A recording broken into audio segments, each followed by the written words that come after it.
La alegría de la caridad. Amigos, sean todos ustedes bienvenidos a este espacio de reflexión que nos ofrece Seps Caritas. Gracias por sintonizar. Podemos llegar a ti a través de la magia de la transmisión a través de la internet. Gracias por acompañar.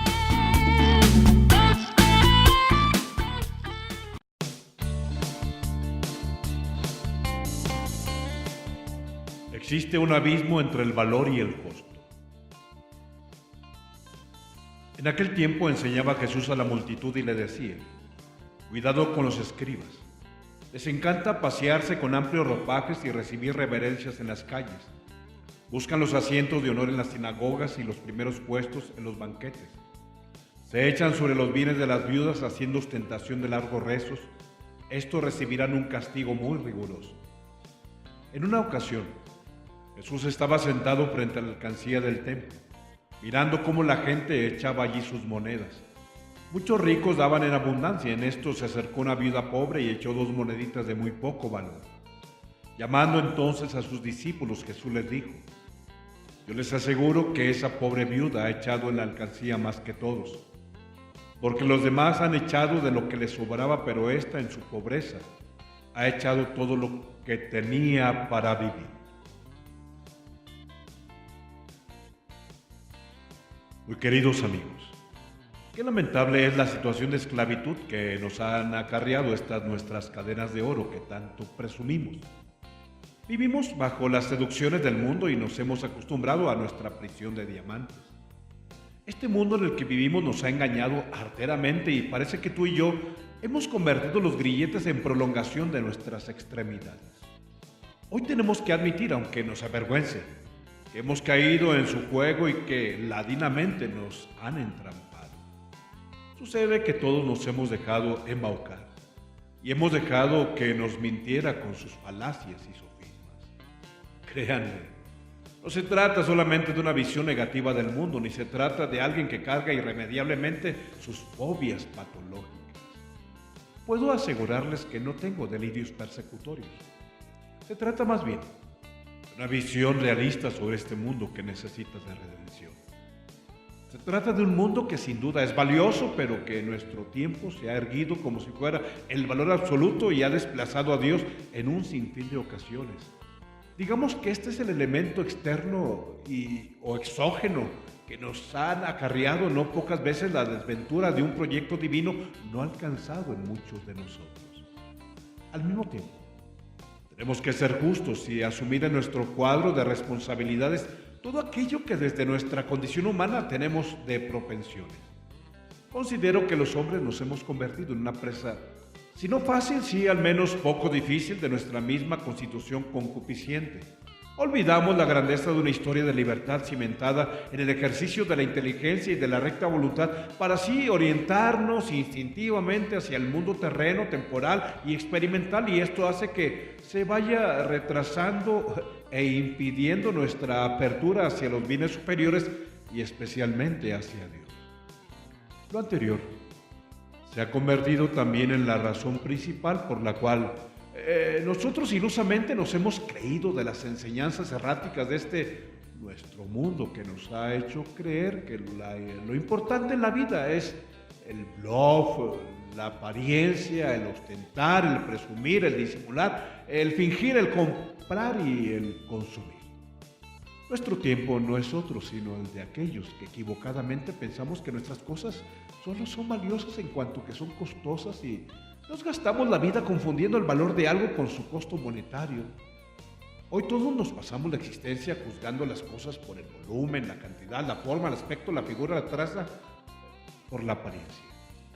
Y en la realidad de nuestra vida auténticamente tangible, que poco tiene que ver con lo efímero de las quimeras, nos convertimos en unas víctimas de lo ilusorio, lo ficticio y lo engañoso. Qué eficiente peste es esta, al mismo tiempo tan contagiosa peste y tan mortífera. Y qué lamentable pandemia la de este mal endémico. Los hombres nos hemos convertido en seres vulnerables de nuestras propias pretensiones y cuando el enfermo se enamora de los estragos que le ha traído la enfermedad, qué inoperante se vuelve el medicamento. Se trata de algo tan real y extraño que se da en esta situación y que sin lugar a dudas puede ser tan difícil de explicar, pero tan fácilmente de experimentar y de padecer. Lo más interesante de todo radica en nuestras torpes creencias, o mejor dicho, en nuestra ingenuidad de pensar que Dios cae en nuestros propios juegos. Se nos olvida que mientras que los hombres miramos y juzgamos por las apariencias, Dios es aquel que realmente conoce el corazón del ser humano y que en el laberinto del corazón Él conoce lo más secreto. Pero por favor díganme, ¿qué podemos hacer? Es cierto que ni tú ni yo podemos abstraernos de este mundo cuantificante en el que el uso de las matemáticas se utiliza como único criterio valorante y tenemos que admitir que esta es nuestra actitud ordinaria con la cual nos presentamos ante Dios y ante nuestros seres más queridos.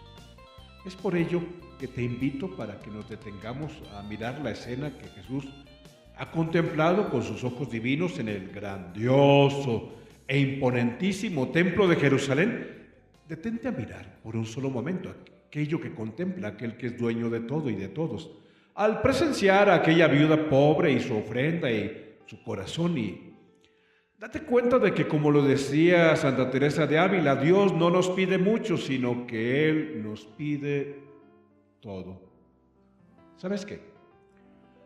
Dios conoce a la perfección y distingue con claridad cuando lo que se da se trata de un todo que puede ser poco y cuando puede ser un mucho que no lo es todo, y aunque no lo entiendas, aun cuando algo aparenta ser poco y otro se experimenta como si fuera mucho, a Él le agrada más ese todo de la mujer sencilla que la ofrenda de aquellos que ofreciendo lo mucho no le entregamos la totalidad.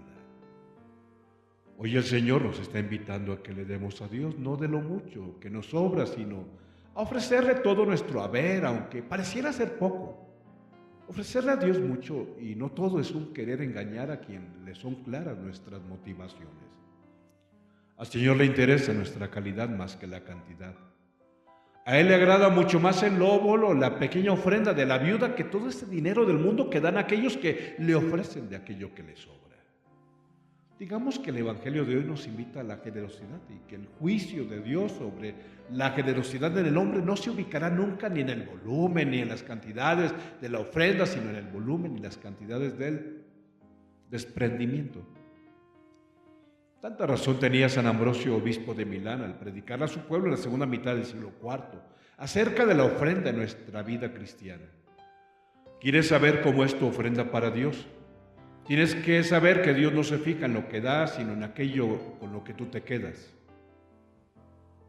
La viuda de Sarepta, en la primera lectura, y la viuda que asiste al templo de Jerusalén en el Santo Evangelio, han sabido ser generosas de su pobreza. El pan más valioso, aunque no el más costoso, se le ha ofrecido al profeta de Dios en aquel que se elaboró con el último puñado de harina, unas monedas pequeñas, insignificantes, pero divinamente invaluables. Están cayendo casi sin hacer ruido, pero como el más precioso tesoro a través de aquella rendija en la alcancía del templo. Oye, cura, entonces, ¿cuál es la propuesta? La vida cristiana consiste en dar poco, en dar mucho, dinos. Ni una cosa ni otra. No se trata de dar poco, de dar mucho, se trata de darlo todo. No podemos engañar a Dios, ya que para Él tan valioso le resultó la ofrenda de un San Pedro que al hablarle de todo aquello que han dejado para seguirle, se está refiriendo a una barca avejentada y a unas redes que necesitan estarse remendando con frecuencia. Así como fue valioso y así le resultó valiosa aquella ofrenda en manos de un San Luis de Gonzaga, quien también renunció a la totalidad, y su totalidad para él significó renunciar a favor de su hermano a aquel puesto de la nobleza por ingresar a la compañía de Jesús para ser un sacerdote jesuita. Los ojos de los hombres se engañan, pero Dios sabe valorar tanto la renuncia del humilde pescador de Galilea como la renuncia de aquel joven de la nobleza. Ellos le están ofreciendo no poco ni mucho, sino todo. Tú sabes que hay unas palabras de Santa Teresa de Calcuta que me agradan en demasía y que casi se me han convertido en una especie de letanía. No importa lo que das, sino el amor con el que lo das. Pareciera que la referencia es explícita sobre la escena de la ofrenda de la viuda. A Dios no le interesa lo que das, sino el amor con el que lo das. Se trata de ofrecer lo que posees. el último puñado de harina, el último hilo de aceite, las últimas monedas que se tienen para vivir. Si tú y yo dirigiéramos por un solo segundo nuestra mirada al escenario de nuestras vidas cotidianas, después de mirar aquella escena que el Señor contempló en el templo y escucháramos la profundidad de su palabra, podríamos encontrar una de las razones de aquello por lo que padecemos los hombres. Los abuelos, los nietos, los esposos, los padres, los hijos, los hermanos, los amigos, los clérigos, los feligreses, debiéramos ser conscientes de que lo que importa no es lo que damos, sino el amor con el que lo damos.